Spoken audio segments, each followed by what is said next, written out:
Here we are at Borra Vineyards.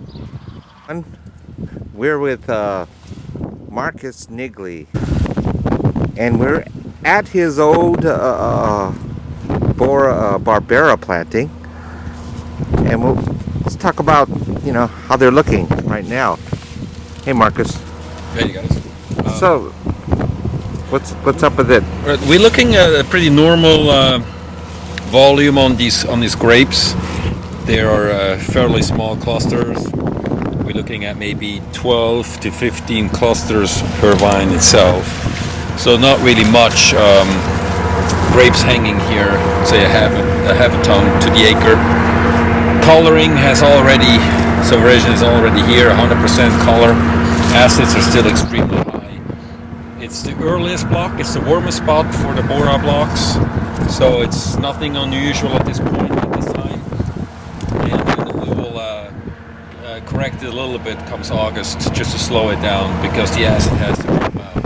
Barbera has a tendency to really have high acidity in the juice, in the grapes, and so we really want to make sure that we don't have to correct them too much once we pick the grapes. So longer hang time with water correction to really keep the sugar in check, but have the acid time to fall out a little bit, so we get the refreshing reds, but not over the top, so it doesn't be too sharp. So at this point, everything is in the normal range. Same amount of grapes every year, and no diseases. It's beautiful, beautiful hanging out here right now. So far, so good.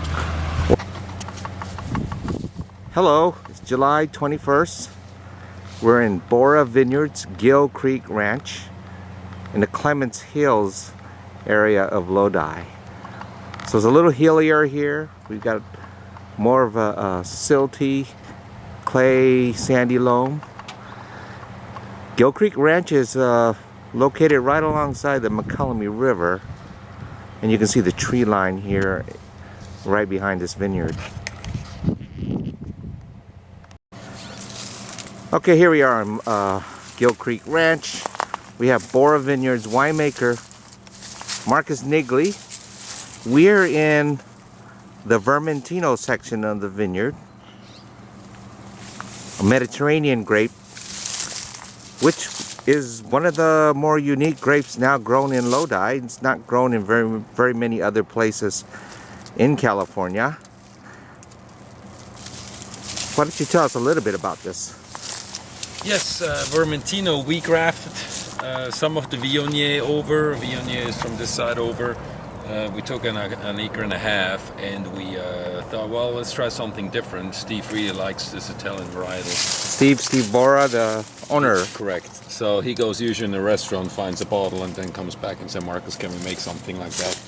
That's how I usually end up with some new varietals, and this one was definitely a good call.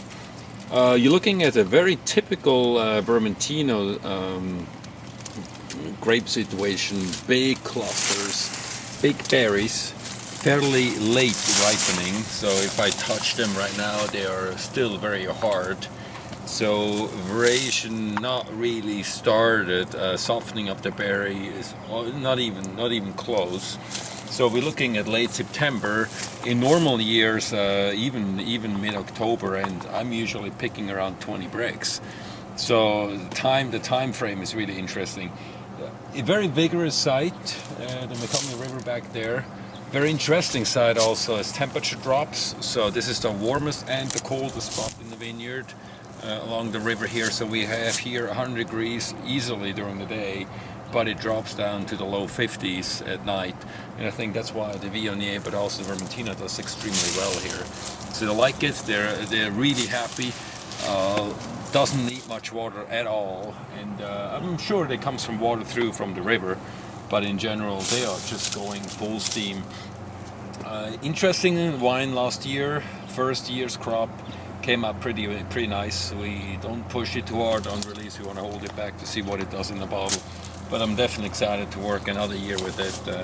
Also, our customers from the East Coast are really interested in the Vermentino, so they take whatever I have left. They will take it. So I'm excited, and I hope it will stay that way. You mean customers? You mean grape customers?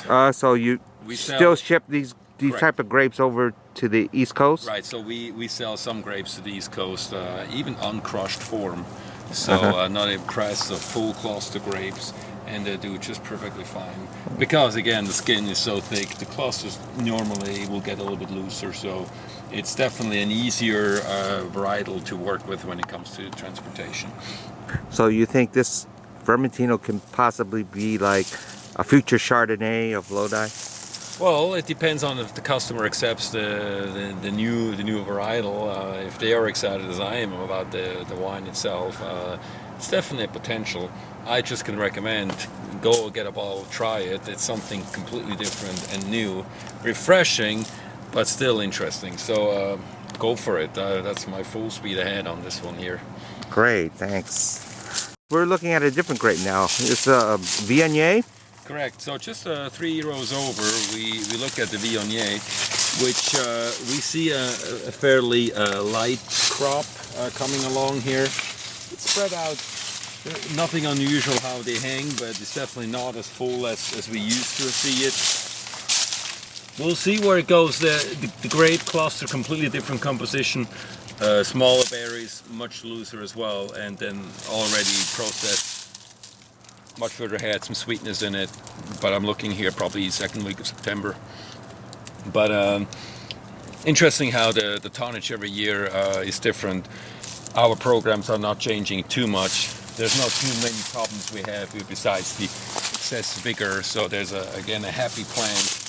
But every year, sometimes we are heavier, sometimes we are a little bit lighter. This is definitely a lighter year. But I hope it should be the same good quality as we had in the past few years.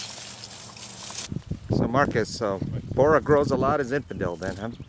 This is Zinfandel on on a sort of a single or 2-wire trellis. Huh? Right, the wire have the only purpose on the wire is really that they don't fall over.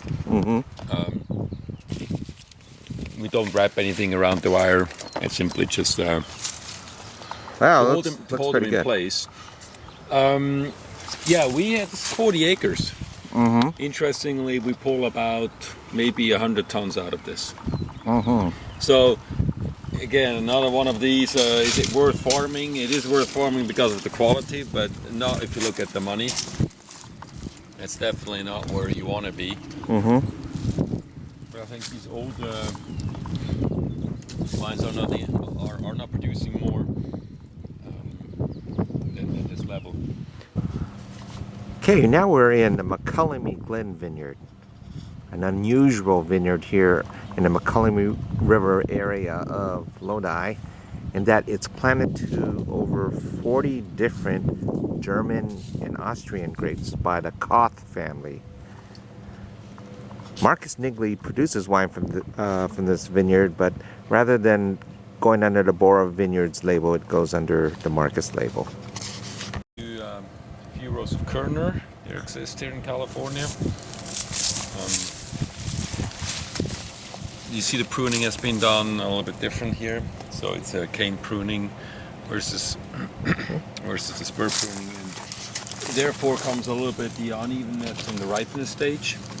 So some clusters are probably a little bit further than others. Berry sizes are a little bit different. I find the crop this year a little bit on the lighter side. As an example, these guys seem, they were full in the previous years, and the clusters are fairly small. Berries are a little bit small, but also on the interesting side for where they are at this point. Legally, I can't let you enter the field because we sprayed today, but but anyway. Hey, Brett. Middle side. A little more. Right. So. Okay, this is Brett Koth who farms this from the family. How you doing, Brett? Good. All right. Good afternoon, everyone. So Marcus was saying it looks like a smaller. Do you agree with me? Some smaller this crop? year. I'd say yeah. What are you looking? 5% less? 10% less? I'd put it somewhere around there, maybe, from what I've seen. So you confirmed earlier that it's pale in here, right? In May, right? That was April, but Or April. well, yeah, it was the Gewürztraminer that took it. That really took it. Kerner wasn't really affected too much by it, really. So. Right. It's interesting how the vineyard here, you know, I was here 10 days ago, took a big step forward. So, you know, I thought, okay, everything is hard, everything is great. Okay, you know, I already have color in my reds. Where's this? Oh, we do too. and now I see, you know, the berry softening is here, and the Gewürztraminer, the colors is coming in. So what do you expect on ripening stage? You're ahead? You're behind? Right now, I'd say we're right on last year. Right. So you looking? I'd say right about there. So around the 20th of August. About that, I guess. Good. 20 something like that, maybe.